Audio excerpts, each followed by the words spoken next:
오늘 우리에게 주신 하나님의 말씀 함께 보도록 하겠습니다. 출애굽기 7장 8절로부터 13절까지의 말씀입니다. 구약성경 출애굽기 7장 8절로부터 13절까지의 말씀,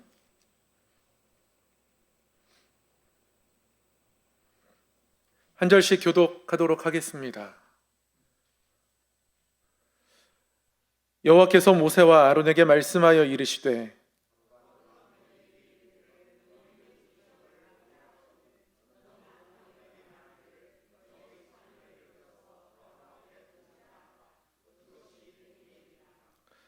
모세와 아론이 바로에게 가서 여호와께서 명령하신 대로 행하여 아론이 바로와 그의 신하 앞에 지팡이를 던지니 뱀이 된지라.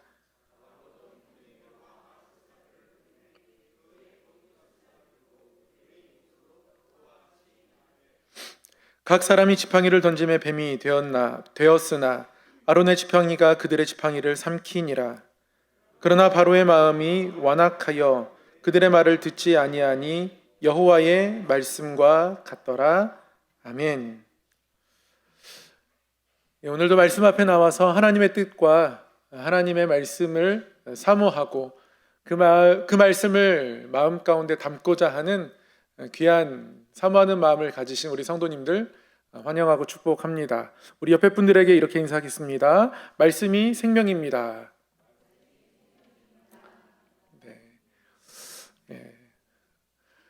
이제 좀 길게 한번 해보겠습니다. 말씀에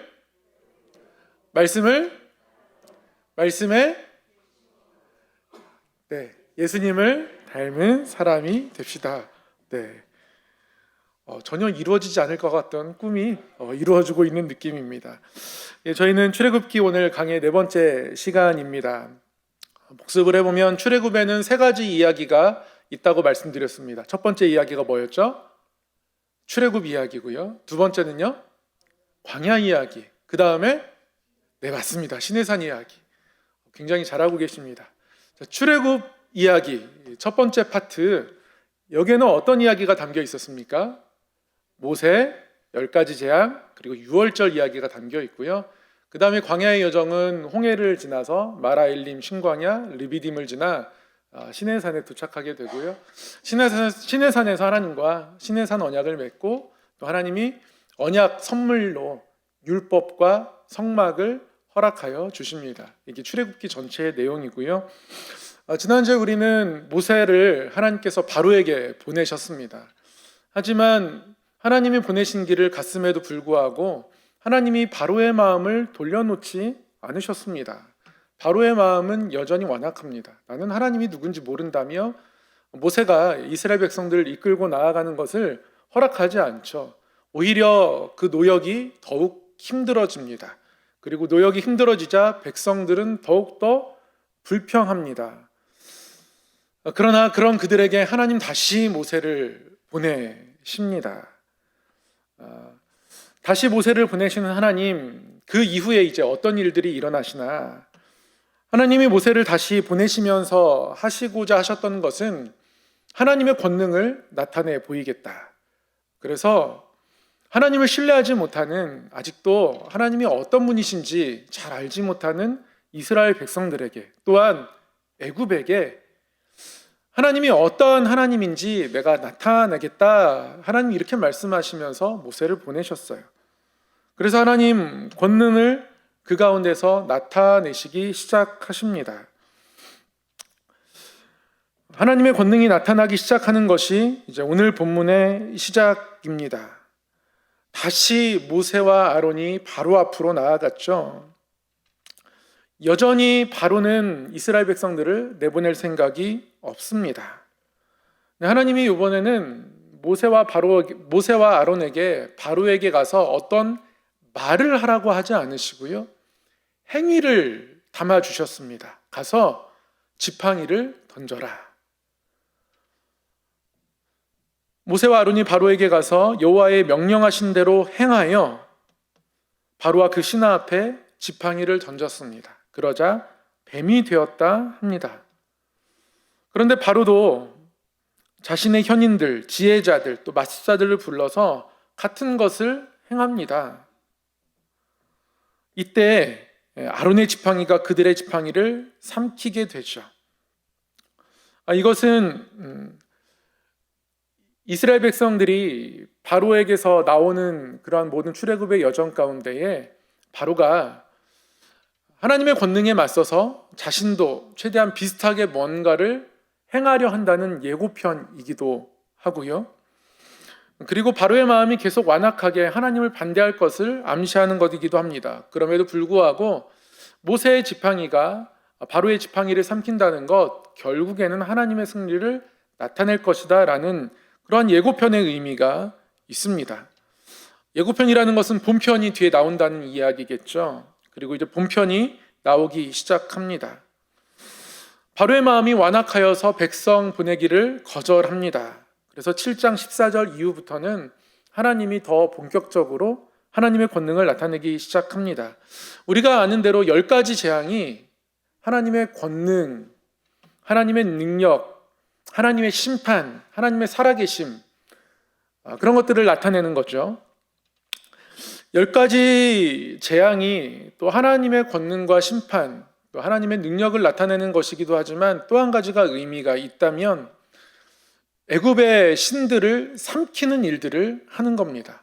방금 모세의 지팡이가 바로의 지팡이를 삼킨 것처럼 10가지 재앙은 애굽의 신들을 삼키는 일입니다.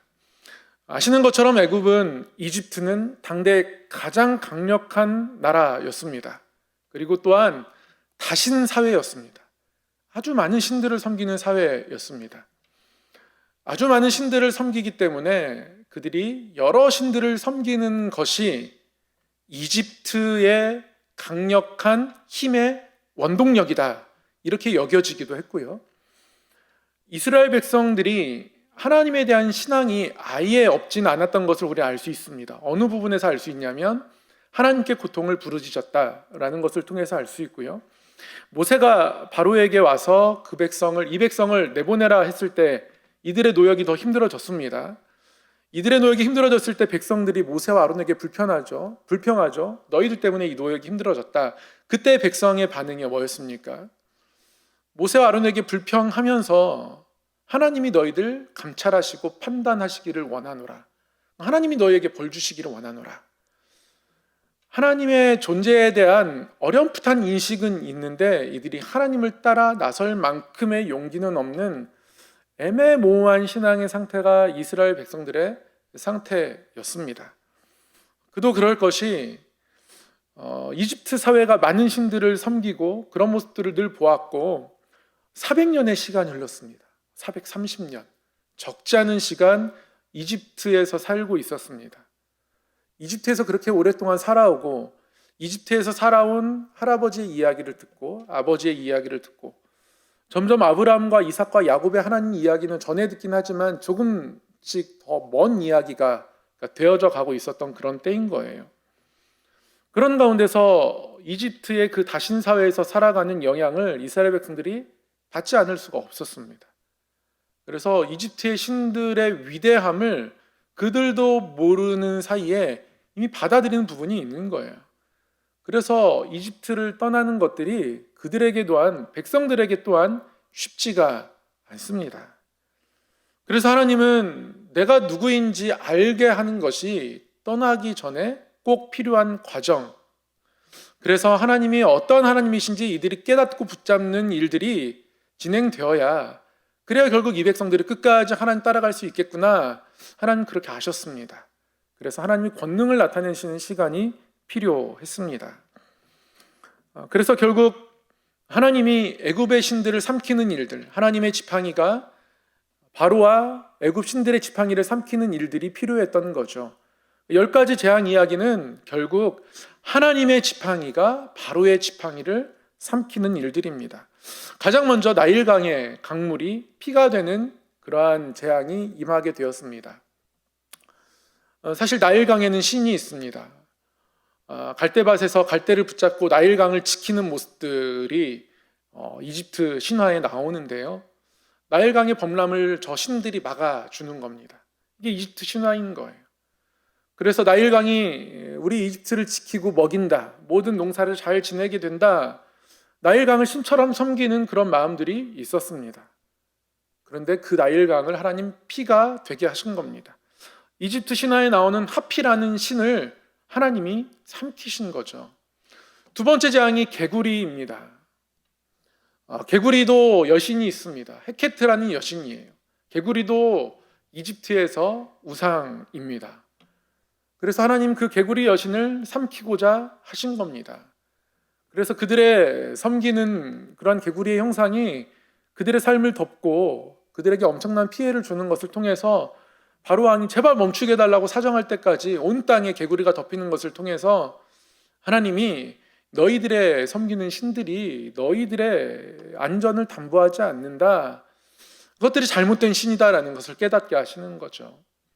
마찬가지입니다. 이도 마찬가지입니다. 이가 온 땅에 가득했습니다. 땅의 신 게브라는 이집트의 신화가 있습니다. 이 땅의 신을 하나님께서 삼키시는 거죠. 온 땅에 하나님 백성, 이스라엘 백성들 말고는, 하나님이 돌보시는 그 땅 말고는 온 땅에 이가 가득하게 되어집니다. 하나님이 애굽의 신들을 하나씩 삼켜가시는 거죠. 파리도 마찬가지입니다.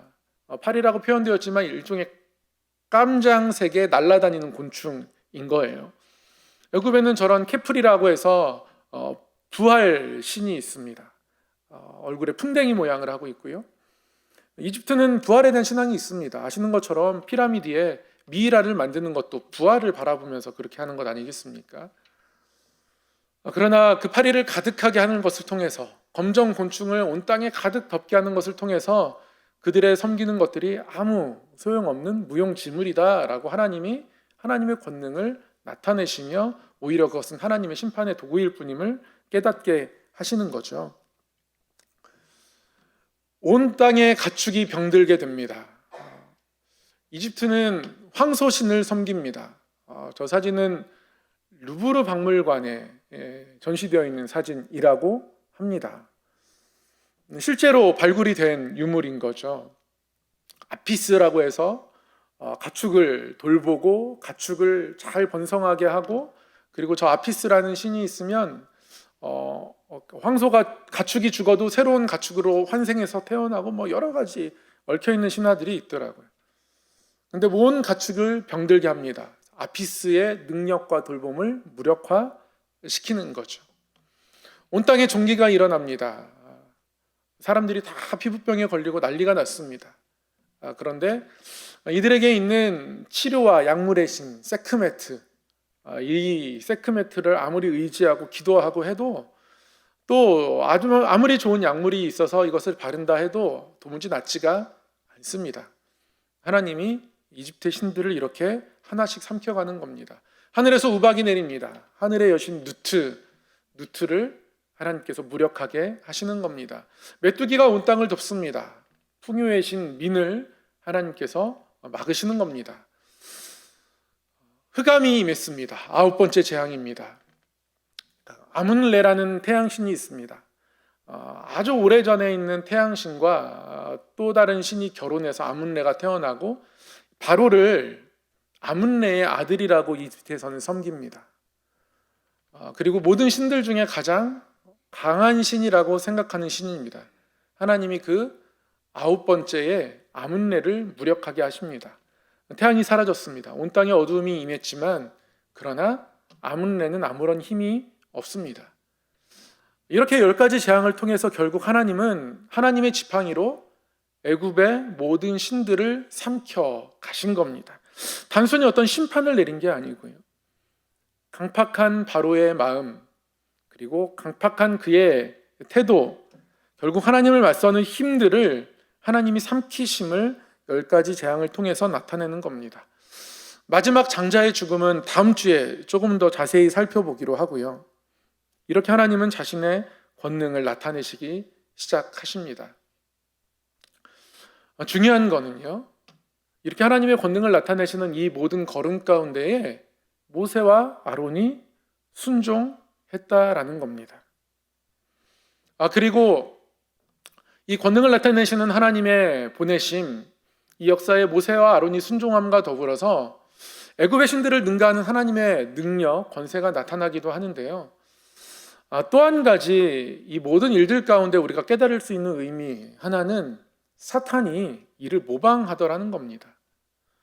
애굽의 술사들도 모세가 행한 기적들을 따라하곤 합니다. 피가 나일강을 채우고 파리, 이 이런 것들이 있을 때 애굽의 술사들이 막 따라하려고 합니다. 비슷하게 흉내내기도 하고요. 그러다가 흉내내다가 어느 순간 흉내내어지지가 않습니다. 그래서 이 세 번째 재앙에 이르렀을 때에 애굽의 술사들이 이것은 하나님의 권능입니다. 우리가 따라하지 못하겠습니다. 이런 것들을 인정하게 되는 장면도 나오죠. 그럼에도 불구하고 집요하게 완악한 바로의 마음, 바로의 태도들이 10가지 재앙에 계속적으로 나타납니다. 하나님께서 권능을 나타내시지만 하나님께서 10가지 할 거야 라고 모세에게 사실은 미리 알려주지는 않으셨습니다. 그러니까 모세 입장에서는 몇 번 더 가야 하는지 모르는 겁니다. 여러분, 이거 굉장히 어려운 겁니다. 군대에 있을 때 가장 힘들었던 일 하나가 보도블럭을 까는 것이었습니다. 보도블럭을 깔면 길이 더 좋아지면 나름대로 고생해도 물론 뿌듯하겠지만, 제가 군대에 있으면서 아직도 기억에 남는 건 보도블럭과 나무 심는 일이었는데요. 보도블럭을 여기 깔았다가 저기 깔았다가 다시 원위치 시킵니다. 여기에 다시 깔으래요. 그래서 다시 깝니다. 자꾸 옮겨요. 나무도 엄청나게 큰 나무를 여기 심었다가 저걸 다시 저쪽에 심어야 된다. 왜 심어야 되는지 모르겠습니다. 그리고 나서는 불길한 예감이 들죠. 저희끼리도 옮겨 심으면서 이 나무 다시 원래대로 심는 날이 있겠다. 다시 심습니다. 이걸 몇 번 할지 모르겠는데요. 이제 한 2번 이렇게 했습니다. 근데 2번 하는데도 이거 또 하는 거 아니야 하면서 힘든 거예요. 하나님이 모세를 보내실 때에 바로가 몇 번 거절할지 모세에게 10번 알려주지 않으셨어요. 모세는 가야 합니다. 그런데 갑니다. 갈 수 있는 이유가 무엇일까요? 하나님이 누구이신지, 하나님이 어떠한 힘을 갖고 계신지 이스라엘 백성들에게 나타나고 계시는 과정 중에 있다는 것을 깨닫고 알기 때문에 그렇습니다. 그래서 갈 수 있는 거예요. 하나님의 목적은 딱 한 가지였습니다. 하나님의 목적은 이 백성이 여호와인 줄 알게 되는 것. 하나님 그거 나타내고 싶으신 거예요. 모세가 이 뜻을 압니다. 하나님이 하나님 되심을 나타내시고자 하시는구나. 하나님이 모세에게 말씀하셨던 건 그거 하나입니다. 바로의 마음이 완악할 것이다. 내가 바로의 마음을 강팍하게 할 것이다. 그렇게 강팍한 바로를 그 자리에서 죽거나 병들거나 이런 식으로 치지 않고 그 완악함 그대로 내버려 둘 것이다. 하나님 모세에게 말씀하셨거든요. 그리고 이를 통해서 내가 여호와인 줄 알게 되겠다, 알게 하겠다. 이게 하나님의 목적이셨습니다. 그래서 출애굽기 7장 17절 말씀이에요. 하나님께서 이 첫 번째 이적을 시작하시면서부터 하나님의 뜻을 말씀하십니다. 7장 17절 말씀, 하나님 이렇게 말씀하셔요. 여호와가 이같이 이르노니 네가 이로 말미암아 나를 여호와인 줄 알리라. 이게 하나님 말씀이었습니다. 하나님을 알게 되는 것. 굉장히 여러 번은 이렇게 말씀하십니다. 출애굽기 8장 10절에서도요. 개구리 재앙이 막 임했습니다. 온 땅에 개구리가 덮였고요. 바로가 모세에게 이 재앙 멈추게 해달라고 부탁합니다. 사정합니다. 그래서 모세가 바로에게 언제 멈추게 해줄까? 그랬더니 내일 이맘때까지는 다 사라지겠으면 좋겠다. 그렇게 바로가 부탁하죠. 그때 이 바로의 부탁에 모세가 8장 10절에서 이렇게 대답하는 겁니다. 모세가 이르되 왕의 말씀대로 하여 왕에게 우리 하나님 여호와와 같은 이가 없는 줄을 알게 하리니. 재앙을 주신 분도 하나님이시고 거두시는 분도 하나님이셔서 바로왕 당신이 이러한 일들을 일으키시는 그 하나님의 권능, 그 하나님이 여호와이신 줄 알게 하겠다. 바로가 처음에 나는 하나님 같은 신 모른다 이렇게 거절했지 않습니까? 하나님 같은 분이 없는 줄 알게 하겠다. 8장 10절에서 말씀하죠. 8장 22절에서도 마찬가지입니다. 그날에 나는 내 백성이 거주하는 고센 땅을 구별하여 그곳에는 파리가 없게 하리니 이로 말미암아 이 땅에서 내가 여호와인 줄을 네가 알게 될 것이라. 파리장뿐만 아니라 전염병, 가축이 다 죽어나갈 때 그때 모든 재앙 가운데서 이스라엘 백성들 땅은 지켜주십니다. 이스라엘 가축들은 지켜주십니다. 이런 일들을 통해서 이 땅에서 내가 여호와인 줄을 네가 알게 될 것이다. 하나님이 이렇게 말씀하고 계십니다. 9장 14절에서도요. 내가 이번에는 모든 재앙을 너와 내 신하와 내 백성에게 내려 온 천하에 나와 같은 자가 없음을 네가 알게 하리라. 8번째 재앙인 메뚜기 재앙을 앞두고도요. 출애굽기 10장 1절 2절을 통해서 하나님 이렇게 말씀하십니다. 여호와께서 모세에게 이르시되 바로에게로 들어가라. 내가 그의 마음과 그의 신하들의 마음을 완강하게 함은 나의 표징을 그들 중에 보이기 위함이며 내가 애굽에서 행한 일들 곧 내가 그들 가운데에서 행한 표징을 내 아들과 내 자손의 귀에 전하기 위함이라. 너희는 내가 여호와인 줄 알리라. 내가 행한 일을 이 땅의 온 백성들이 보고 내가 누군지 깨달을 뿐 아니라 하나님이 이렇게 행하셨다라는 일들을 너희 자손에게까지 귀에 들려 전하게 하기 위함이다. 그렇게 너희 자손들 또한 내가 여호와인 줄 알리라. 하나님의 마음 중심은 여호와인 줄 알게 되는 것. 하나님이 우리 하나님이신 줄 알게 되는 것. 하나님은 스스로 계신 하나님이셔서 하나님은 그 어떤 것에 다스림이나 통제나 받지 않으시고 가장 높으신 존재이셔서 그러나 또한 우리 삶 가운데 함께 하시며 하나님의 힘으로 다른 모든 힘들을 삼키시는 하나님이심을 알게 하시기 위하셔서 하나님은 애굽의 여러 힘들을 삼켜가는 일들을 행하시는 겁니다.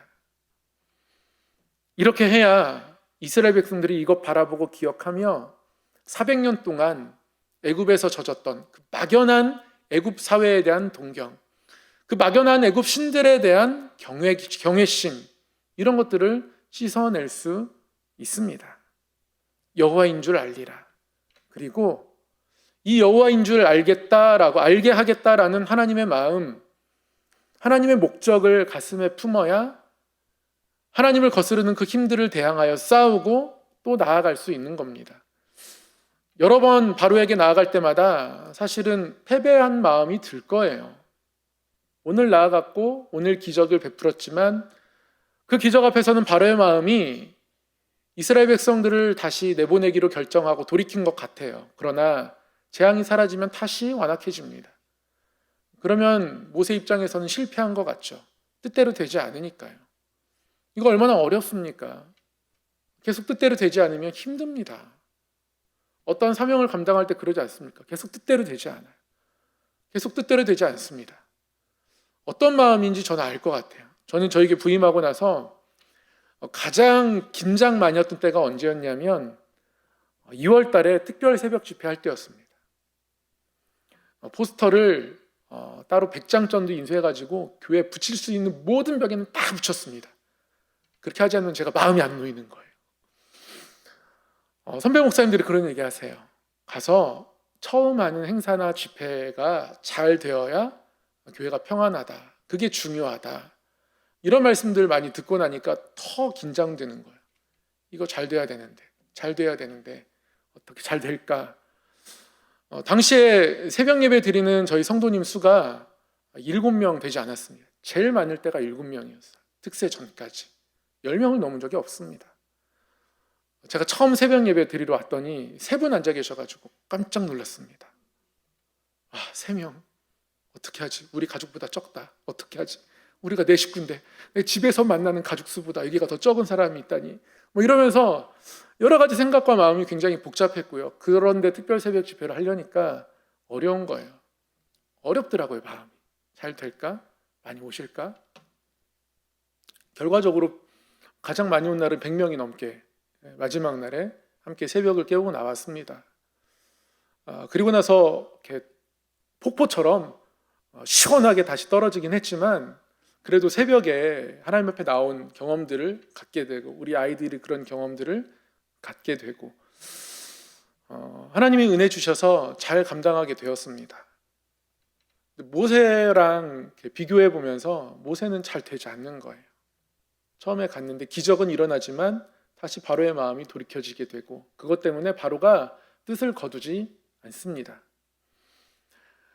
바로는 가장 강력한 신의 아들로 여겨집니다. 아까 9번째 재앙에 보여드렸던 아문레, 아문이라는 신과 가장 강력한 라라는 신이 같이 결혼을 해가지고 결합을 해서 아몬레가 되었고 그 아몬레의 아들로 바로가 태어난 겁니다.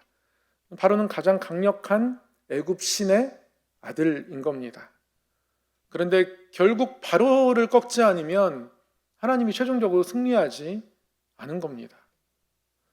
근데 그 바로가 꺾여지지 않는 거예요. 얼마나 마음이 힘들까 싶습니다.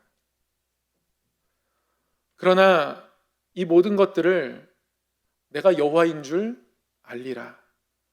하나님이 하나님 되심을 나타내는 과정으로 받아들여야 한다. 하나님이 모세에게 말씀하고 계시고 그러니 모세가 어제 바로가 강팍했으나 오늘 또 가는 겁니다.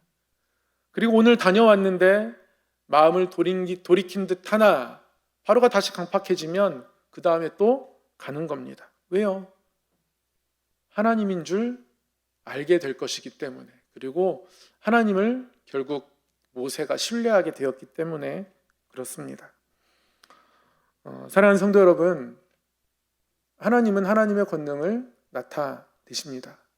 그런데 우리 또한 애굽 그 400년의 긴 시간 동안 그 땅에서 그 땅의 신들과 풍요로움을 바라보고 그 좋은 곳에서 그 번영하는 곳에서 그 강력한 왕국에서 그 강력한 왕국을 이룬 애굽의 신들, 그 신들을 하나님이 이겨낼 수 있을까?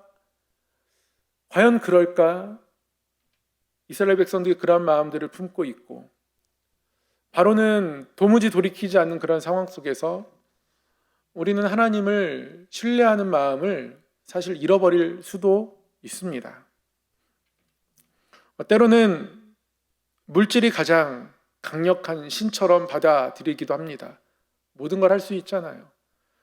사회가 발전하면 발전할수록 물질을 가지고 할 수 있는 것이 많아집니다. 그래서 그것을 의지하게 되죠. 의지한다는 건 없어질까 봐 불안해합니다. 물질이 하나님의 은혜의 통로가 될 수 있습니다. 도구가 될 수 있습니다. 그러면 주신 것에 감사하며 이것을 가지고 하나님을 위하여서 어떻게 사용할까 고민하게 되겠죠. 기도하게 되겠죠. 하나님의 뜻을 늘 구하게 될 겁니다. 그런데 그것을 의지하기 시작하면 그것이 없는 것에 대해서 불안해합니다. 그것을 내 마음으로 꽉 붙잡습니다. 그런 마음들, 이 땅 가운데 우리가 하나님을 섬기며 살아가지만 애굽에서 오랜 기간 동안 살아온 백성들처럼 하나님 아닌 다른 것에 붙잡혀 있는 마음과 모습들을 가질 때가 있습니다. 하나님이 우리에게 이것 원하십니다. 내가 여호와인 줄 너희가 알아야 하겠다. 우리가 이 말씀 앞에서 어떻게 하나님 앞에 아멘으로 응답해야겠습니까? 하나님, 내가 하나님이 여호와이신 줄 믿고 나아가겠습니다. 하나님, 내가 진짜 하나님을 아는 성도 되게 하옵소서. 하나님을 믿는 성도 되게 하시고 하나님을 따르는 성도 되게 하여 주시옵소서. 이렇게 붙잡고 살아가야 하지 않겠습니까? 하나님 때문에 그 어떤 것도 나를 불안하지 못하게 합니다. 하나님 생각만 해도 마음이 놓이게 되고 하나님이 나를 통하여 하실 일을 기대하게 되고 내 뜻대로 되지 않아도 하나님 어떻게 나를 도우시겠습니까? 하나님 나를 어떻게 인도하실까? 다시금 기대하고 소망하고 바라보게 되고 그런 일들을 우리가 늘 기대하고 소망해야 하겠죠. 하나님이 우리 삶을 위한 길들, 또 계획들, 하나님의 시간들이 있음을 늘 기억하며 하나님 앞에 나아갈 수 있는 믿음과 마음들이 있기를 소망합니다. 우리 삶에 기도에도 응답되지 않는 순간이 있고요. 불쑥불쑥 어려운 일들이 찾아옵니다. 그 앞에 하나님을 의지하고 서는 것이 어려울 때가 있습니다. 그럼에도 불구하고 하나님 말씀하십니다. 우리의 상황이, 사단이 주는 상황이 너무 강팍해서 딱딱해서 그래서 우리 힘으로 헤쳐나갈 수 없고 도무지 상황이 바뀌어 가지 않는 것 같지만, 그런데 하나님 이렇게 말씀하십니다. 언제쯤 바뀔 거야? 이렇게 말씀하시는 것이 아니라요. 모세에게 10번 짤 거니까 조금만 더 기다려. 카운트다운 할 수 있도록 하신 게 아니라요. 하나님의 음성은 그겁니다. 내가 여호와인 줄 알게 되겠다. 내 이름을 내가 나타내겠다. 그래서 우리는 하나님만 바라보는 겁니다. 하나님만 붙잡고 살아가는 거죠. 하나님 붙잡고 나아가는 10년 가운데 하나님께서 역사하십니다. 돌이켜보면 그렇게 살아갈 때 하나님 응답하셨음을 늘 깨닫게 되죠. 자녀들을 위한 기도들도 그렇고요. 우리의 삶의 모든 여정 가운데 결국 하나님만을 순전하게 의지했었을 때에 그것으로 인해 얻는 결과는 늘 좋습니다. 순간순간 이해 안 되는 상황이 있었지만 결국 하나님만을 의지하며 나아갔을 때에 그 결과가 참 감사하고 좋습니다. 그래서 하나님 좋으신 하나님, 선하신 하나님이라고 점점 더 찐하게 고백할 수 있게 되어지죠. 그러한 삶을 살아가는 우리 성도님들 되길 소망합니다. 하나님을 알고 하나님을 믿고 하나님을 따르는 그러한 성도 되기를 소망합니다. 그런 하나님 의지하며 이 시간 함께 기도하기를 원하는데요. 우리 하나님은 우리의 피난처가 되시며 함께 찬양하고 우리의 삶의 일들을 하나님께 내어 맡기며 우리가 하나님 따라가겠습니다. 또 결단으로 고백하며 찬양하겠습니다.